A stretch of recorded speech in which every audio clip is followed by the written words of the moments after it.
If you are new to the work of JD Drake and Anthony Henry, welcome. You should be excited.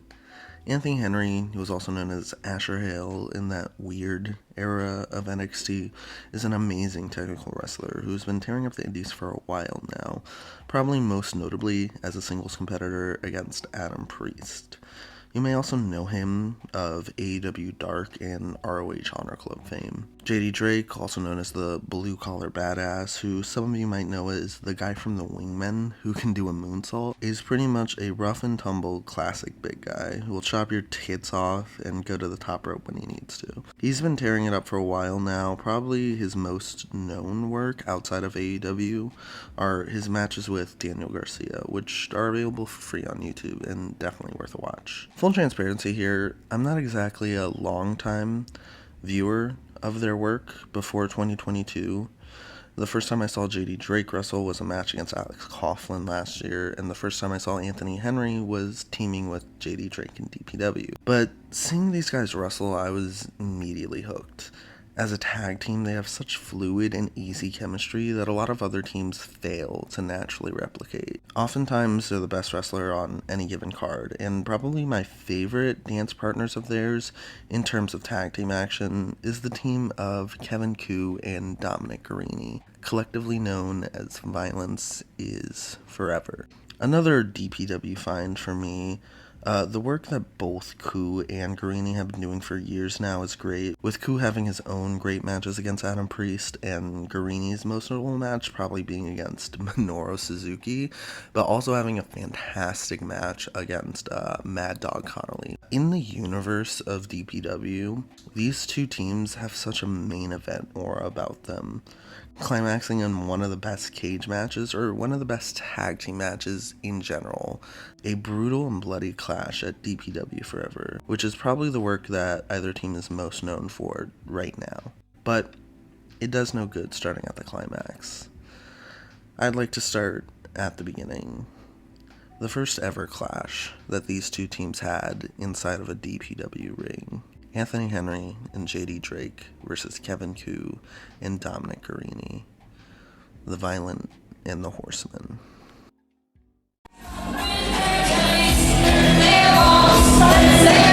The Bone Collector, Dominic Garrini, and Kevin Koo.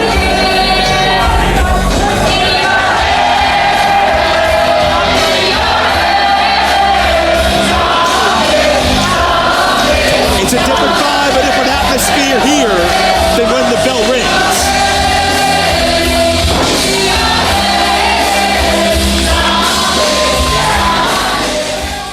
Coming into this match, both teams are babyfaces beloved by the crowd, and it has a very light-hearted feeling, with the crowd chanting before either team even touch.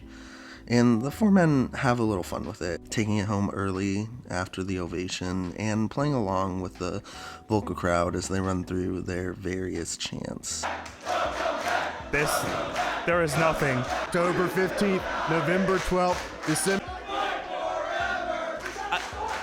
It definitely feels closer to a lighthearted tag match you might see in Reseda than a heated blood feud. The match actually starts with the pairing of Kevin Koo and Anthony Henry. A thing to note for the future is this match does a great job establishing the various pairs in this match and their dynamics with each other. Koo and Henry are the more technical wrestlers who try to outdo each other on the mat, whilst JD and Garrini, the bigger men, exchange bombs to see who will fall first. The two go hold for hold on the mat, and the grappling never feels boring between them.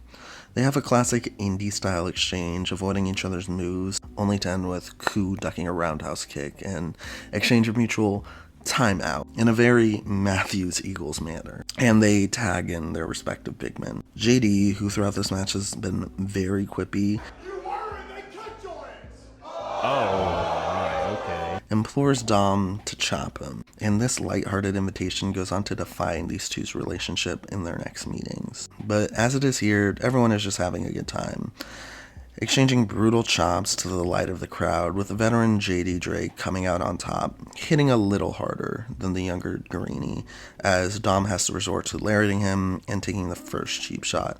albeit in a lighthearted manner, as Dom trips JD into the waiting knee of Kevin Koo. The team of Violence is Forever continue to take advantage of the opportunity, trapping JD in the corner with a barrage of kicks and chops until JD rallies and begins to try to swat away the younger men. As Koo and JD spend some time in the ring, we get introduced to the dynamic between these two, with Koo, the smaller man, trying to wear down and stretch the bigger JD until he can get a chance to overpower him with his more straightforward, hard-hitting offense.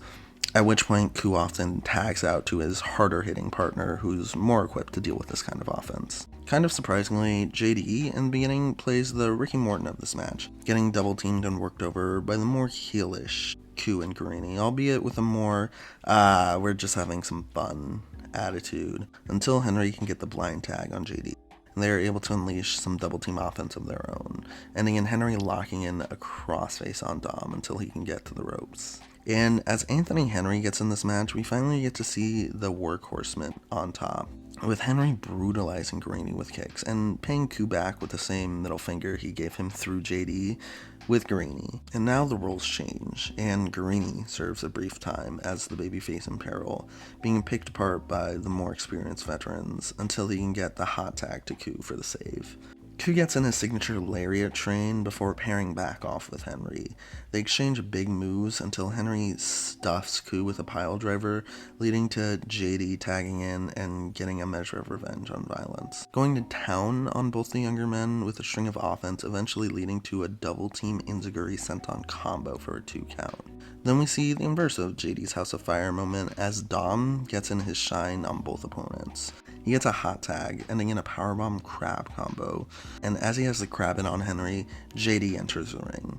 And we see his and Dom's rivalry continue, trying to see which one is tougher and which one will fall first. JD fires shots at Guarini, and he refuses to release the hold until the younger Guarini is completely overpowered by the veteran, needing his partner to make the save. As Koo tags in to get his on Henry, Henry manages to counter his offense with a cop killer, now causing Koo to need his partner to come in and make the save. And as this happens, you begin to understand why Violence is Forever tried to get the advantage early on. Because as the playing field begins to be leveled, the lesser experienced Violence Forever keeps relying on each other for the save after being overpowered or outclassed by the more experienced opponents. A tired Guarini gets his partner out of harm's way and tries to go to town on JD and Henry, but you get the sense that he bites off a little more than he can chew, falling victim to an assisted powerbomb for another close 2 count, as the elder team begin to take advantage of him.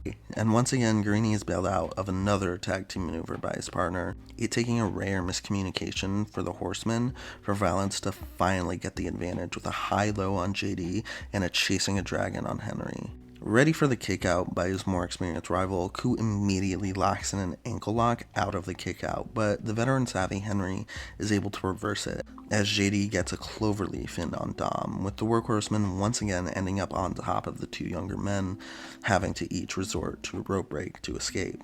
As we get to the 1 minute remaining call and the reality of the inevitable ending sinks in, the 4 men charge at each other for a quadruple down spot. As they get back to their feet, Henry is able to get in a Koji clutch, as Guarini desperately locks in a choke on the non-legal JD. Both men hang on as the time elapses, and the announcer counts down. 5, 4, 3, 2, 1. JD and Koo barely manage to stay conscious as the bell rings, only for them to immediately pass out after the match ends.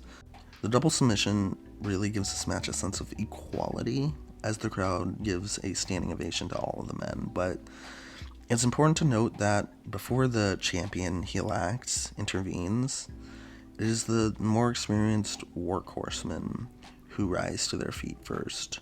The workhorsemen are the one who get the mic. The workhorsemen are the one who are challenging the champions. The Horsemen, for all extensive purposes, came out on top. And while the night ended in a respectful handshake, you could easily argue that it's apparent who the better team was. One would be forgiven for assuming that the natural progression of this angle would be the Workhorsemen defeating the champions, and eventually going into another respectful dream match with the men they never definitively beat, but that wouldn't quite be how things work out. In the end, Patrick Scott wasn't able to make the scheduled match against the Horsemen, and a few months later, at the first anniversary show, it was Violence is Forever who won the tag team titles on their first try against the NDA as the Horsemen watched on from the sidelines. Sure, they respected them and endorsed them at the end of the match, but how fast does that respect fly out the window when the team you got the better of is holding your gold? How long does it take for feelings of resentment to bubble over? How long do you have to be overlooked before you take matters into your own hands? How long until you have no choice but to show how violent you really are?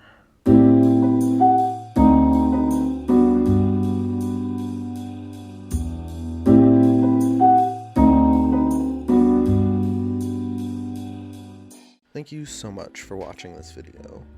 I knew as soon as I saw the Horsemen show up on AEW Collision that I wanted to do something them related. This match and a ton of great other matches I watched on DPWOnDemand, and I highly recommend it, as they truly are my favorite indie promotion right now, and maybe even my favorite promotion in general. But yeah, thank you for watching this video. Please share it, and share the great work of the Horsemen, who are an underrated team that have been overlooked for far too long. Leave a like and a subscribe if you have time, and I'll see you next time.